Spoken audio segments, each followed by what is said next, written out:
ரொம்ப நாளா வருடக்கணக்கில் கொலஸ்ட்ரால்கான மாத்திரைகளை சாப்பிட்றீங்களா? உண்மையிலேயே உங்களுக்கு கொலஸ்ட்ரால்கான மாத்திரை தேவையா?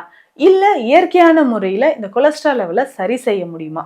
அது எல்லாமே இந்த பதிவில் நான் விரிவாக சொல்லியிருக்கேன்.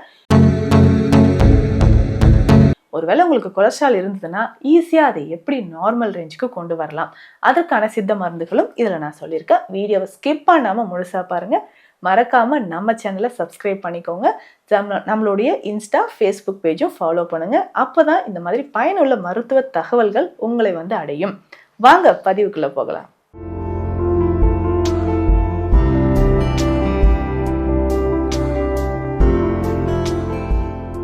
வணக்கம், நான் டாக்டர் நித்யா, சித்தா ஃபிசிஷியன். சித்தர்கள் அருளால் தொடர்ந்து பல பதிவுகளில் சித்த மருத்துவத்தில் சொல்லியிருக்கக்கூடிய நிறைய விஷயங்களை நம்ம பார்த்துட்டு வரோம். இந்த பதிவில் ஒரு முக்கியமான விஷயம் பார்க்க போகிறோங்க. அதாவது கொலஸ்ட்ரால் மாத்திரைகளை நீங்கள் எடுத்துகிட்டு இருக்கீங்களா, உங்களுக்கான ஸ்பெஷல் பதிவு தான் இது. யாரெல்லாம் கொலஸ்ட்ரால் மாத்திரை எடுக்கலாம் இல்லை எடுக்கக்கூடாது, உண்மையிலே உங்களுக்கு கொலஸ்ட்ரால் இருக்கா அதை செக் பண்ணி பார்த்தீங்களா, இல்லை கொலஸ்ட்ரால் மாத்திரைகள் எடுப்பதற்கான அவசியம் தான் உங்களுக்கு என்ன, இதை கொஞ்சம் திங்க் பண்ணி பாருங்களேன். கொலஸ்ட்ரால் இன்னொன்னே நம்ம எல்லாரும் அப்படி பயந்துடுறோம். ஐயோ கொலஸ்ட்ராலா, உடனே ஹார்ட் அட்டாக் வந்துடும், கொலஸ்ட்ரால்லாம் வரக்கூடாதுங்க, கண்ட்ரோலில் இருக்கணும், உடனே மாத்திரை எடுத்துக்கோங்க அப்படின்னு நம்ம சொல்லிடுறோம். எதுக்குங்க கொலஸ்ட்ரால்கான மாத்திரைகள் நீங்கள் ரொம்ப வருஷமாக எடுத்துகிட்டு இருக்கீங்க? யோசிச்சு பாருங்கள். உங்களுடைய கொலஸ்ட்ரால் லெவல் எவ்வளோ இருக்குன்னு செக் பண்ணிக்கோங்க. உண்மையிலே உங்களுக்கு கொலஸ்ட்ரால் லெவல் அதிகமாக இருக்குது, total cholesterol, triglyceride, so LDL level, இது எல்லாம் அதிகமாக இருக்குன்னா உங்களுக்கு மாத்திரைகள் தேவை. இல்லைன்னா நிறைய பேர் பண்ணுற தவறு என்னென்னா, நானே ரிப்போர்ட்ஸ் பார்க்குறேன் இல்லைங்களா, அவங்க நிறைய பேர் பண்ணுற ஒரு விஷயம் என்னென்னா, எனக்கு வந்து ரொம்ப வருஷமாகவே சுகர் ப்ராப்ளம் இருக்குது, பிபியும் இருக்குது, அதனால் கொலஸ்ட்ராலும் வந்துடும்ன்றதுக்காக இந்த மாத்திரையை கொடுத்துருக்காங்க, அதனால் வராமல் இருக்கணும் இல்லையா, அதுக்காக இது சாப்பிட்றேங்க. எனக்கு வந்து ஒரு 2 வருஷத்துக்கு முன்னாடி கொலஸ்ட்ரால் இருந்துச்சு, அப்போது இந்த மாத்திரையை கொடுத்தாங்க, அதுலேருந்து இதை நான் ஃபாலோ பண்ணிகிட்ருக்கேன். திரும்ப போய் டாக்டரை கன்சல்ட் பண்ணிக்கலாம் இல்லைங்க, அதை அப்படியே திரும்ப வாங்கி நானே சாப்பிட்டுட்ருக்கேன். இந்த மாதிரி தவறு பண்ணாதீங்க. கொலஸ்ட்ரால்கான மாத்திரைகளை எடுக்கிறத விட நேச்சுரலாகவே அதை நம்ம கண்டிப்பாக குறைச்சிட முடியும். ஏன்னா நம்ம உடலில் இருக்கக்கூடிய அந்த பேட் கொலஸ்ட்ரால் வெளியேறுவதற்கு தான் அற்புதமான நிறைய வழிகள் இருக்கே.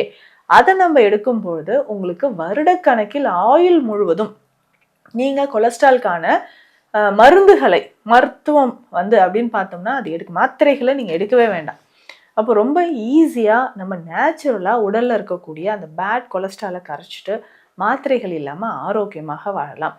ஏற்கனவே நம்ம சொல்கிற விஷயம் என்னென்னா, சுகர் இருக்கா, கவலையே வேண்டாங்க. சுகரை நம்ம ஈஸியாக சித்தா மருந்துகள் எடுக்கும்பொழுது அதை நம்ம ரிவர்ஸ் பண்ணிக்கலாம்.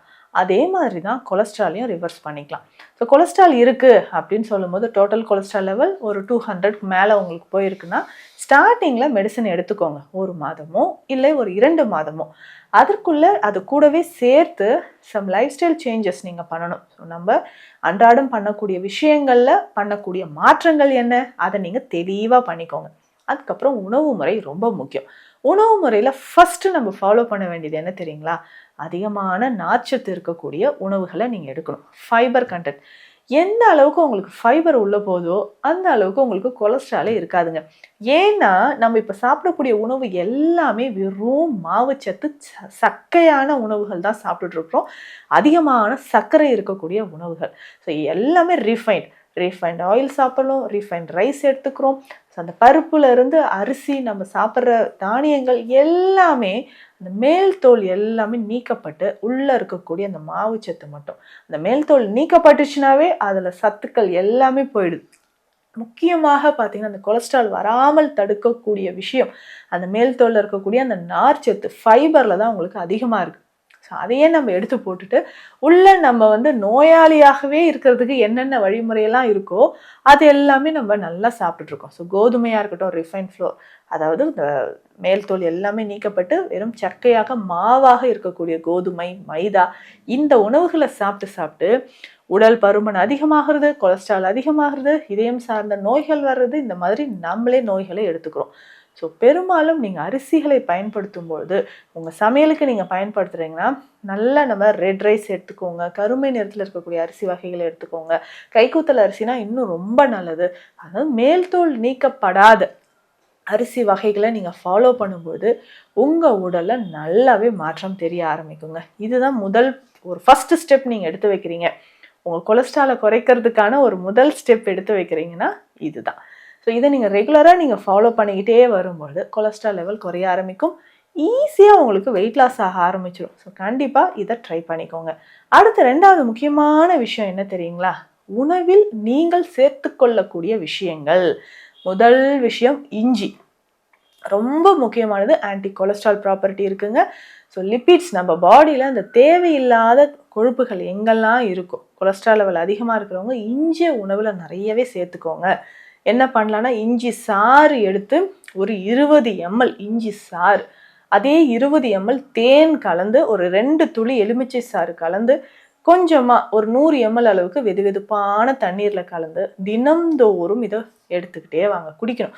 ஸோ உள்ளுக்கு எந்த டைமில் குடிக்கலாங்க? உங்களுக்கு அசிடிட்டி ப்ராப்ளம் இல்லை, வயிறு சம்மந்தப்பட்ட பிரச்சனை, வயிறு எரிச்சல்லாம் இல்லைன்னா காலையில் எம்டி ஸ்டொமக்கில் குடிக்கலாம். இல்லைங்க எனக்கு இது மாதிரி ஏதாவது சாப்பிட்டா வயிறு உடனே எரிச்சல் ஆகிடும் அப்படின்னு நிறைய பேர் இருப்பீங்க. அவங்க என்ன பண்ணலான்னா காலையில் பிரேக்ஃபாஸ்ட் எடுத்துடுறீங்க இல்லையா, அதன் பிறகு ஒரு 2 மணி நேரம் கழித்து இதை நீங்கள் டெய்லி ரெகுலராக எடுத்துகிட்டு வரலாம். இது கூட கொஞ்சம் புதினா சாறு கூட நீங்கள் கலந்துக்கலாங்க. ஸோ இது இந்த கலவை, இந்த ஜூஸ், இந்த ட்ரிங்க் நீங்கள் குடிச்சிட்டு வரும்போது உடலில் இருக்கக்கூடிய கொலஸ்ட்ரால் கம்ப்ளீட்டாக குறைஞ்சிரும். வருட கணக்கில் நீங்கள் கொலஸ்ட்ரால்கான மாத்திரைகள் எடுக்க வேண்டாம். சுகர் இருக்குது, தைராய்டு இருக்குது, கொலஸ்ட்ரால் இருக்குது. நிச்சயமாக கண்டிப்பாக 6 மாதத்துக்கு ஒரு முறையாவது நீங்கள் டெஸ்ட் பண்ணிக்கோங்க. எப்போது டாக்டரை கன்சல்ட் பண்ணிவிட்டு டாக்டர் ப்ரிஸ்கிரைப் பண்ண மெடிசன்ஸை வருட கணக்கில் நீங்களாகவே ஃபாலோ பண்ணிக்காதீங்க. கொலஸ்ட்ரால் அப்படின்னு சொல்கிறது நம்ம உடலில் நிறைய காரணங்களால் அதிகரிக்கலாம். மெயின் ரீசன் என்னென்னா நமக்கு ஃபிசிக்கல் ஆக்டிவிட்டி இல்லாமல் இருப்பது. உடல் உழைப்பு இல்லாமல் இருக்கக்கூடிய நபர்களுக்கு சாப்பிட்ற உணவு அப்படியே பேட் கொலஸ்ட்ராலாக கன்வெர்ட் ஆகுது. அப்போ அந்த பேட் கொலஸ்ட்ரால் தான் உடலில் அங்கங்கே தேங்க ஆரம்பிச்சிடும். ஸோ அந்த மாதிரி இருக்கும்பொழுது தான் இந்த ட்ரிங்க் நீங்கள் குடிக்கும்பொழுது நல்லா உங்களுக்கு ரிசல்ட் கொடுக்கும். அடுத்து முக்கியமானது அப்படின்னா கிராம்பு. ஸோ இந்த லவங்காதி சூரணம்னு சித்த மருத்துவத்தில் ஒரு அருமையான மருந்து இருக்குங்க. கொலஸ்ட்ரால் லெவலை கம்ப்ளீட்டாக குறைக்கிறதுக்கு, உடல் எடையை குறைக்கிறதுக்கும் இது நமக்கு பயன்படுது. ஸோ இந்த லவங்காதி சூரணம் நல்ல காரமான வெப்பத்தன்மை இருக்கக்கூடிய ஒரு மருந்து தான். இதை சாப்பிட்டா உடல் ஹீட் ஆகுமா? ஹீட் ஆகும். அதையும் எப்படி பேலன்ஸ் பண்ணுறதுன்னு நான் சொல்கிறேன். ஸோ இந்த லவங்காதி சூரணம் எடுத்துக்கோங்க. ஒரு 1/4 டீஸ்பூன் எடுத்து வெந்நீரில் மிக்ஸ் பண்ணி காலை இரவு 2 வேளையும் நீங்கள் உணவு எடுத்த பிறகு இதை எடுத்துக்கோங்க. ஸோ லவங்காதி சூரணம் எடுக்கும்பொழுது கண்டிப்பாக நம்ம என்ன பண்ணலாம்னா மதிய நேரத்தில் மோர் சேர்த்துக்கோங்க, கீரை வகைகள் எடுத்துக்கோங்க, வாரம் ஒரு முறையாவது எண்ணெய் குளியல் எடுங்க. இது எல்லாமே உடல் உஷ்ணத்தையும் தணிக்கும், உங்களுடைய பேட் கொலஸ்ட்ரால் லெவலையும் அது குறைக்கக்கூடியது. ஸோ ரெகுலராக இந்த மாதிரியான உணவு முறைகள் எடுத்துக்கோங்க. இதில் பேசிக்காக பார்த்தீங்கன்னா நீர்த்தன்மை இருக்கக்கூடிய வெள்ளை பூசணி, அதே மாதிரி மஞ்சள் பூசணி, சௌச்சௌ, நூக்கல், இதையுமே நீங்கள் ஜூஸாக எடுத்துக்கலாம். ஸோ இந்த ஜூஸ் எல்லாம் நீங்கள் எடுத்துக்கும் பொழுதும் உடலில் அந்த கொலஸ்ட்ரால் குறையும். அதிகமாக சுகர், ஒயிட் சுகரை கண்டிப்பாக அவாய்ட் பண்ணுங்கள். ஆயில் ஐட்டம்ஸ் எடுக்காதீங்க. உப்பு சுவையை பாதியாக, உப்பு சேர்த்து சாப்பிட்றீங்கன்னா அது பாதியாக குறைச்சிக்கோங்க. இந்த மாதிரி ஒரு ஹெல்த்தியான லைஃப் ஸ்டைல் நீங்கள் ஃபாலோ பண்ணும்போது உங்கள் உடலில் நிறைய மாற்றங்கள் ஏற்பட ஆரம்பிக்கும். ஸோ மாற்றங்கள் அப்படின்னு சொல்லும்போது கொலஸ்ட்ராலுக்கு ஒரு ஃபுல் ஸ்டாப் வைக்கணும்னா இது தாங்க வழி. கவலையே வேண்டாம். வருட கணக்கில் தேவையில்லாமல் மாத்திரைங்களை சாப்பிட்டுக்கிட்டே வந்தீங்கன்னா டைரெக்டாக அது சிறுநீரகங்களையும் பாதிக்கும். அதையும் மைண்டில் வச்சுக்கோங்க. ஸோ கொலஸ்ட்ரால் தொடர்பான மருத்துவ ஆலோசனைகள் தேவைப்பட்டால் ஸ்க்ரீனில் இருக்கிற நம்பருக்கு கால் பண்ணுங்கள். நன்றி.